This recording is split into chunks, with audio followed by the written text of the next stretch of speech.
How are we doing, everybody? Welcome into the SFS channel, and as we've been talking through this week, fantasy football playoff season here. This video is going to be predicated on previewing this week's matchups. It's an early look here on a Wednesday, at least that's when this video is coming your way, at all of the matchups for my top 30 running backs, where things can go right, where things may potentially go wrong, concerns, areas of optimism, all that great stuff, talking ceiling, floor, and more in today's video. So, as always, if you're new around here, it would help out a lot if you'd head on down and smash that subscribe button, turn the bell on as well so you're never late for a new piece of content. We're trying to grow the channel here, also help you guys win your league championships this season, and we're posting content every single day of the week here through the rest of this season. So, if that sounds good to you guys, drop on down there, smash that subscribe button, and let's dive right on into our tiers and rankings for week 15. All right, here we go. So for this week, we've got 8 tiers to break down for our top 30. Kicking it off with tier 1 here. We do have some information on injuries for a couple of players, namely Ramondre Stevenson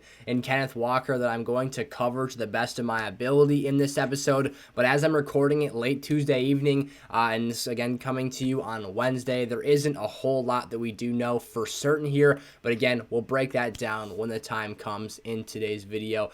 We do actually know at this point in time, though, that Dameon Pierce is already going to be out here for week 15, so you might hear some Rex Burkhead analysis in today's episode.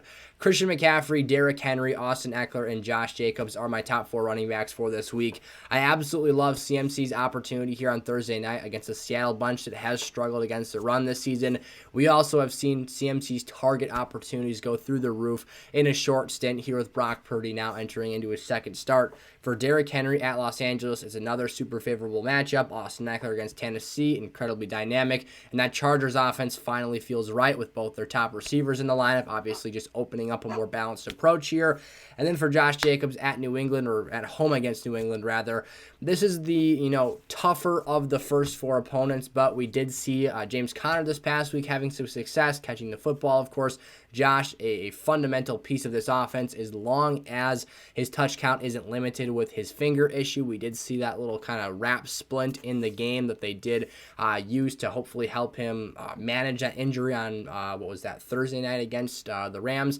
Hopefully we see that implemented here again in this week's matchup, and obviously a full workload for him. That'll keep him up there in that top 4 tier for me. I should have mentioned this here. The rankings go numerically from left to right. So these are my running backs 5 through 8 here to start out tier 2 with Jonathan Taylor at the 5 position. This isn't a matchup that I feel super strong one way or another. The only potential flaw here could be game script. Minnesota has been playing a little bit under their standard that we set for them earlier in the season in terms of overall team defense. And besides Justin Jefferson, they've been struggling a bit offensively to really be a truly balanced football team. We'll talk about that with Dalvin Cook in here just a second. But essentially, for JT, we know that he is the core, the centerpiece of this Colts offense, albeit a bad football team, a bad offense. Matt Ryan struggles to consistently develop the passing game. Some of the red flags there, but of course, he is Jonathan Taylor. He can rip a huge run and obviously contribute in a high way in the red zone and all kinds of other stuff here. Tony Pollard, it feels extremely interesting that he continues to climb up the tiers every single week because the Cowboys find a way to get him in the end zone or to create explosive plays with him, and that's a fantasy football goldmine here. They continuously get him touches in valuable situations, and he's so explosive and dynamic that he capitalizes on those opportunities. So for Tony Pollard, it was 2 touchdowns against Houston last week. This week here, they have the Jacksonville Jaguars, who haven't been amazing against the run. We'll see what happens. I do think that Dallas should be able to front run for most of this game. They are the better football team in my estimation. So I do like this matchup. Tony Pollard, again, all the reasons we talked about, extremely high upside and high ceiling for him. There is actually a chance that he could very well outscore JT this week, who's coming off of a bye, hopefully more well-rested, and hopefully that Colts team comes in. This is going back to JT for a second here, just adding a little bit more. Hopefully they come back with a more solidified game plan this week. Miles Sanders, who I've been talking about in the running back 2 discussion for most of this season, is really playing like a running back 1 here down the stretch because of the popping in the touchdown department that we've been seeing here easily setting a career high in that category. I believe he has 11 total rushing touchdowns on this season. He's been fantastic in that area, and it's because the Philadelphia Eagles offense is so good. They're scoring so many points, getting into the red zone, and being smart with their quarterback. Yes, Jalen Hurts could probably run the option, pull that football out of there on his own read type play, and score with his own two legs, but they're handing it off the middle. That great offensive line's creating holes, and Miles is a really efficient rusher. He's not going out there and getting workhorse touches every week, but finally, after being such a fan of this guy for years, going back to his rookie season in 2019, he's delivering on this upside and showing us what he could have been all this time. Dalvin Cook here at the running back 8 spot, taking on Indy. On paper, a favorable matchup. I did talk about with the JT take kind of. I expect Minnesota to control this game, despite the fact that Indy's coming off of the bye week here. If they're able to do so, they'll get into more run-heavy game scripts, be able to run this clock out here. I don't expect it to be too extreme of a blowout, so maybe running the clock out is a bit hyperbolic here, but I would expect a bit of a safer floor than usual from Dalvin Cook. I do think that as long as the Vikings are within 3 points or more in a positive or negative direction, so if you're trailing by 3 or ahead by more than that margin, Cook should be just fine here. We have seen Alexander Madison sprinkled in the red zone, vulturing some touchdown opportunities, and of course, the Vikings aren't as run predicated as they have been in the past under Mike Zimmer, but still a fringe level RB1, especially in this week's matchup, if you ask me. All right, here are 3 really stud running backs in the third tier that could easily outscore some of the players in the tier above them, but I do see some flaws or tough matchups for each of these 3 players. For Saquon, it's a combination of both, so that neck injury was kind of putting his playing status up into question until the end of last week, and additionally, he's got the Commanders' defense, which has a very, very solid defensive line here. That'll make life difficult for the Giants to run the football. They're actually playing back-to-back games, or the Commanders are, against this Giants team, so they essentially, in what was that, week 13, game plan for the Giants, won on a week 14 bye, and are coming back in week 15 to play the Giants again. So we'll see how they choose to approach this, but a nicked up Saquon in a tough matchup with uber preparation from the defense seems like his ceiling should be a bit lower, and we should have a little bit of reasoned expectations here. Joe Mixon at Tampa Bay this week, we did see it felt like a little bit of a smaller snap count percentage for him. It seemed like his role and obviously usage in the offense was scaled back a bit. Hopefully the confidence in his health grows. We see that number increase here. Of course, Joe Mixon has been known to be a workhorse running back, so if he's able to recoup that, he should be just fine here. This Tampa defense is not necessarily what it was the last couple of years, so you do have an opportunity for production here, and of course, Cincinnati's offense is great, so that could lead to some points as well. And then Aaron Jones against the Rams, who have been respectable against the run this season. Jones is a bit banged up as well. He is currently questionable on the injury report, and we've seen limited practice designations to this point in the week, so that is something to take a peek at. Could be some implications for A.J. Dillon, who, spoiler alert, just barely missed the tiers for today. But, of course, any injury significant enough to hinder Jones's involvement or potentially keep him out of this game, which I would be surprised to see. But that would shoot A.J. Dillon and cause him to soar up these rankings for us here for this week's game. This fourth tier here is a culmination of players that I think overall have a really solid fantasy floor, with the exception of one name, and that's Travis Etienne, who we had in the starts episode for this week. We'll get to him in just a second. But for Isaiah Pacheco at Houston, a defense that has been one of the league worst against the run this year, especially for a running back in Isaiah Pacheco, who's been used as a pretty much pure rushing threat this year. A lot of the passing down work has went McKinnon's way. I expect a lot of efficiency. If you get 15 to 16 touches here for Pacheco this week, especially in a game where the Chiefs are going to be massive favorites, you should see a scenario where Pacheco has extreme efficiency, has plenty of opportunities at valuable touches. Maybe they're having a little bit more of a run-heavy game script in the second half. Now, Andy Reid teams seem to be a bit reluctant to do that, but I really like the floor. I think it's a really safe start to have Pacheco in lineups this week. For Travis Etienne, we just touched on him, or hinted at him here.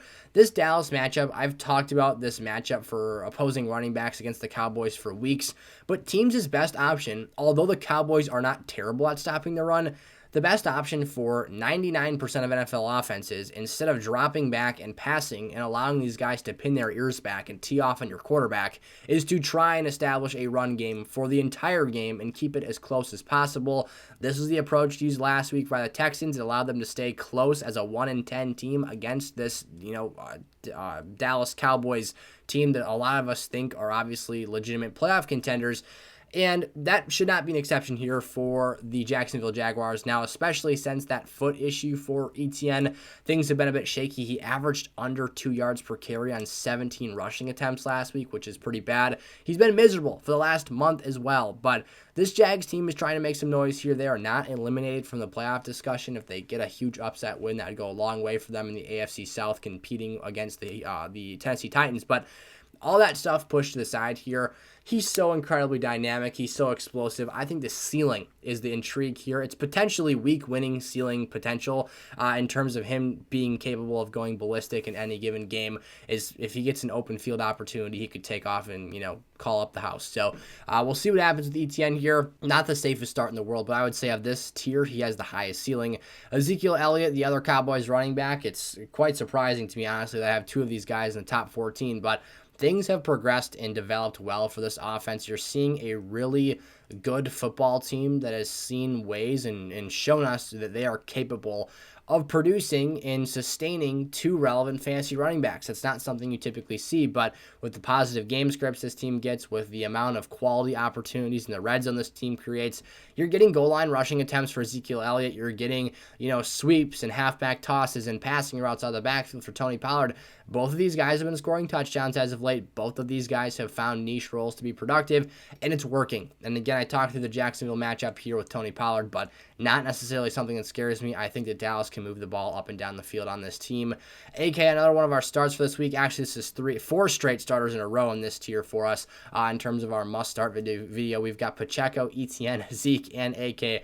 All those guys to start with confidence this week, at least depending on your situations and your options. But guys, at least I would feel comfortable deploying, just knowing the risks as we talked through in this episode. But for AK, he's got Atlanta this week. This is a matchup where his playoff schedule is incredibly easy. It doesn't make you feel exceptionally good about it because it's still the Saints offense. That's been the main red flag with AK all year, is the quarterback play has not distributed enough passing opportunities out of the backfield.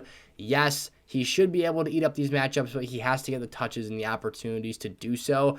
That's been the killer because Andy Dalton has not passed him the ball out of the backfield as much as you'd like to see. This team doesn't really sustain that many drives per game and move the ball into the red area of the defense where you're looking at 6-point plays from a reception or rushing touchdown. So for Kamara, this defense, I think that they're both coming off of bye weeks. I think that they should be fairly exploitable. I expect a good game from Chris Olave this week as well, and hopefully that offense just does enough to support a strong performance from Kamara again. And what's a pretty easy playoff schedule, he just has to make the most of it. And then for James Conner here, coming off of a solid game, very, very unfortunate news on Monday night. Kyler Murray, third snap of the game, I think it was. I was watching that thing, and he scrambles out and kind of does this, I thought for a second, if you guys saw Kenny Pickett at Pitt in college when he did the fake slide, I thought that's what Kyler Murray was doing because he kind of rocked back and leaned a little bit, and then he went down to the ground and started holding his knee, and that's unfortunately the end of the season for Kyler Murray. He tore his ACL. So for Conner, it's bad news for the offense as a whole. Hopefully that doesn't impact their ability to effectively get the ball downfield. Thankfully, Colt McCoy is one of the better backups in the league, but they're going to be more reliant on the run game, that's for sure. We're going to see workhorse-level things from James Conner down the stretch here. This week, Arizona has actually an incorrect opponent based on what I've written down on the paper here because I wrote against Arizona. Yes, it escaped my mind for a second there. They've got the Denver Broncos, so this potentially could be a little bit of a red flag matchup, but hopefully he has enough volume to offset that. Again, this Broncos defense has been one of the best in the league now. You can tell they're getting worn down a little bit down the stretch of this season, but they created a bunch of turnovers late last week, and hopefully this actually might be an unwatchable game. You're going to have potentially Brett Rippon if Russ can't clear concussion protocol against Colt McCoy. But besides the point here, Conner should be a pretty strong running back to start here for week 15. All right, so for this tier, things get a little bit more interesting. Our running back 17 through 20. So we've got 4 names here, kicking it off with Najee Harris against the Carolina Panthers this week. Now, this past week, the Panthers did a splendid job against the Seahawks running backs. However, they were severely undermanned, so I think that there's some context that needs to go behind that. But for Najee in this offense, I think they're going to have to get back to the ground game, although it's been very, very inefficient. And it's not that he wasn't productive last week, but I don't think that they can rely on Mitchell Trubisky to throw the ball downfield to move the sticks for this offense. So you're going to see probably a high touch count for Najee Harris in this game. Hopefully he's able to be more efficient than he's been throughout this season. I wouldn't put my money too heavily on it, though, as it's been a very strugglesome ride for this offense all season long. Now, not to say that Kenny Pickett can't return from concussion protocol, but he did get his head slammed on the ground pretty good, as did a lot of quarterbacks this week. So you're seeing a trend where the NFL tends to be a bit more conservative with their concussion protocol. We'll see what happens, but again, I would not be surprised to see a Mitchell Trubisky-led offense, although I would still prefer Pickett because he actually moves the ball better. J.K. Dobbins here. So, on paper, very efficient last week. And then we did our recap episode. I talked about how he's probably a strong RB2 level player the rest of the way. I'm going to lean out of that a little bit here. He is my running back 18 for this week, but I do have some concerns. If you saw the video that surfaced, I actually saw this on Red Zone. I wasn't specifically watching that game, but he ended up ripping a run down the right sideline and looked very either timid or like he was like limp running or like high stepping. It was really weird. But clearly where your mind goes, or where my mind goes at least, and probably your mind too, if you're familiar with his knee situation here, is that something isn't right there. So the matchup this week against Cleveland is great. They're going to need a very strong run game in this matchup because you've got Lamar Jackson out. You've got Tyler Huntley, who got absolutely smoked and is still in concussion protocol. He has to clear some hoops to play here. This team is going to need to run the ball this week. So there's a lot of food on the table here for whoever the lead back is. Let's hope it is a healthy J.K. Dobbins, and then that video means nothing but troubling film to see there from him. Again, Cleveland is a pretty good matchup for him on the ground this week. David Montgomery's got Philadelphia coming off of a bye here now 4 weeks ago. This would have been a great matchup. However, the Eagles' defensive front is starting to play a bit better here. The key is Jordan Davis up front, that massive behemoth of a defensive tackle from the University of Georgia. I loved that man coming out of the draft last year. He makes noise inside, and the Bears have a pretty garbage offensive line. So we'll see how Montgomery fares in this matchup. It's going to be all about volume here and potential red zone opportunities. If Justin Fields is moving the ball on this team and creating scoring chances, he's got a shot to be a nice RB2. If not, might be some bust potential here this week. And then lastly, Ramondre Stevenson against Las Vegas, actually in Las Vegas here.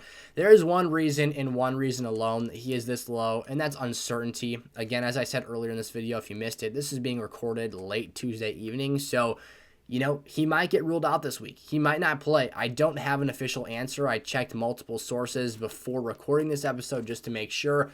I don't see anything yet. So there's a potential that you've got Damian Harris as the lead back this week. There's a chance you've got Kevin Harris as the lead back this week if Damian can't go. And you might see some Pierre Strong sprinkled in there as well. What I do feel pretty comfortable saying here, though, is that if Ramondre can play, it's an ankle injury he's dealing with, I would feel lesser about his outlook for this week. Ankles are tough to cut on. And what I really didn't like to see is that he came out, went to the locker room, came back, and then re-injured it. That shows you that it's pretty tough to deal and play with. So if he's out there, it's not without saying that the same thing could happen if he tries to play here in Week 15, and you could get absolutely socked. I had a 99% chance of winning a matchup this week. I needed 6.5 half PPR points to win my matchup with Ramondre Stevenson and Hollywood Brown as my remaining 2 flex players for the week. And I didn't get there. I lost by 1.5 because Hollywood and Butterfingers Brown, as I called him last season, he might have to go back to that nickname now. He dropped, would have been a 30 or so yard pass. That would have gotten me there. Dropped another one as well. I believe that was a third or fourth down conversion. And Ramondre obviously got injured early. So not trying to bash on the guy here, but I am relaying some caution here that if he does play, the chance of re-injury is obviously on the table. So we'll evaluate that other running back potentially if that situation unfolds. Tier 6 here, just Cam Akers. This is a really interesting one for me. I think Cam Akers has a really good ceiling this week against the Green Bay defense coming off a bye week that under the Matt LaFleur era of the Green Bay Packers have been terrible off bye weeks. So I think there's a chance with a banged up defense here, the interior defensive front that struggled, even against this garbage Rams offensive line, now the floor is because of that. And because of the offense, it's led by Baker Mayfield. There's little to no playmaking talent on that offensive field at any given moment. The floor is pretty low for Cam here, but this felt like a really interesting and unique player where his ceiling is really high and his floor is quite low. So I want to toss him out here in tier 6. Obviously, just give you guys the chance to enjoy the fruit of Cam Akers potentially having himself a double-digit game here in terms of fantasy scoring. I believe that he will have a solid yardage output against Green Bay. If he finds himself in the end zone, you could creep towards 20 fantasy points, especially if he finds himself in there on multiple occasions. I expect a regression from Baker Mayfield late in that game. I just think that, the element of surprise is gone now. The Packers had a bye week and an extended week here. They play on Monday night this week to prepare for him. Sean McVay and this team are very smart, though. They'll run the football and get after it. Alrighty here, tier 7. So, seems like we've got ourselves some disrespect in this tier. Now, I'll address that in just a second here. Actually, probably a minute or so. But starting out with D'Onta Foreman, I am a bit lower on D'Onta this week after last, seeing the 46 rushing attempts for this Panthers offense and how distributed they were. Chuba Hubbard was more efficient. He seemed to be the guy in critical situations of the game that was on the field. That concerns me, although the snap count percentage was prettier than I expected for D'Onta Foreman.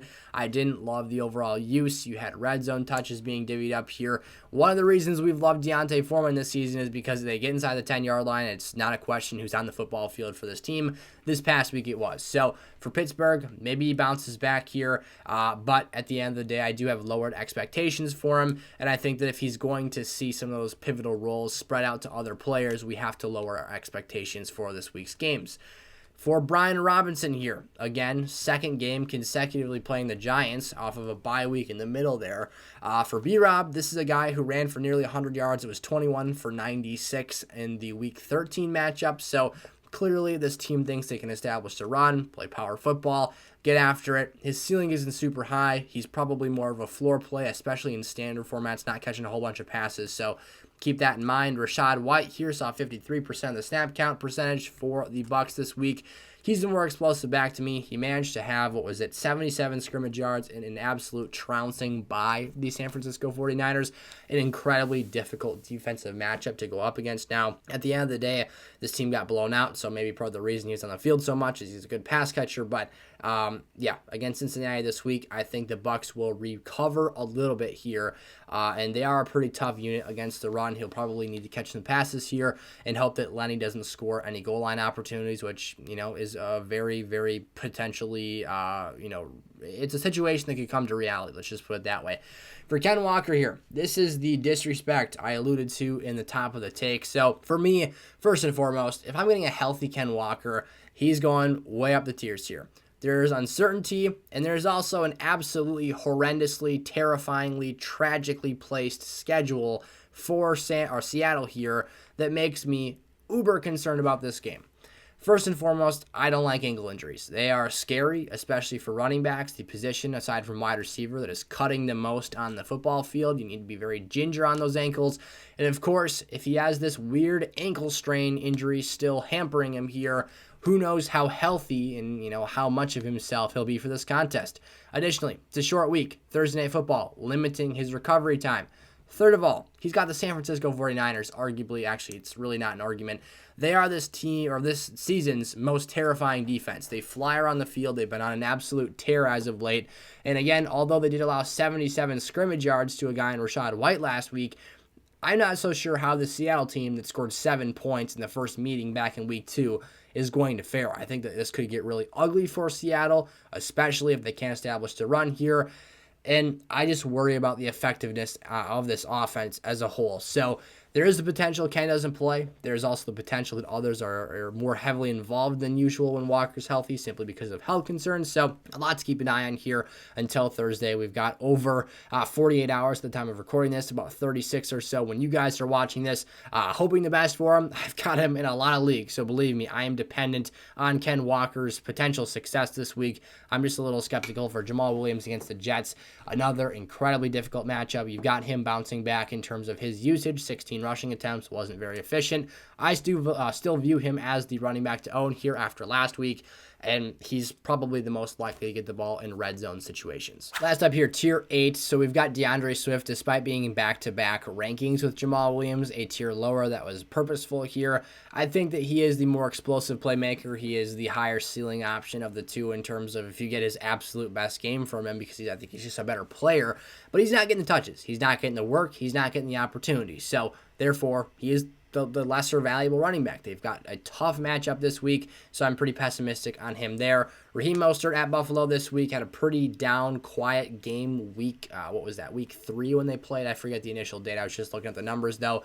Very, very underwhelming stuff. I think that at the end of the day here, it depends on Jeff Wilson's injury. They're going to be a pretty fairly split backfield, 65-35, 60-40. I guess that's not fairly even, but there is use between both players. If Jeff is healthy, he's considered day-to-day right now, unless we get worse news. So for Raheem, it's not a workhorse type situation. I think that at the end of the day, this could be a lower end running back 3 here if he doesn't work out. The weaker tier 8 here is pretty thin.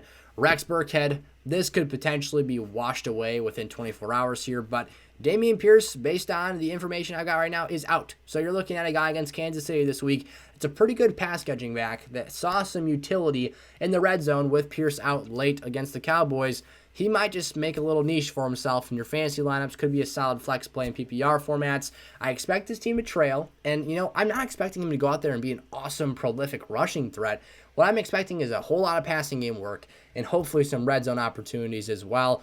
This could go a variety of ways. Like I said, maybe we get some crazy news that Dare Agumbawale is going to be the starter this week, and Rex becomes obsolete. But right now, just a little interesting wrinkle I'll throw your way, just because, again, the other options here, you've got Jerick McKinnon for Kansas City at Houston, another name I potentially liked for the top 30, but just narrowly missed it. And then Zonovan Knight to end things off here against Detroit. Tough matchup. They've been really stout against the run. Michael Carter's also getting incorporated back in here, but they're giving that lead rushing down work to Zonovan.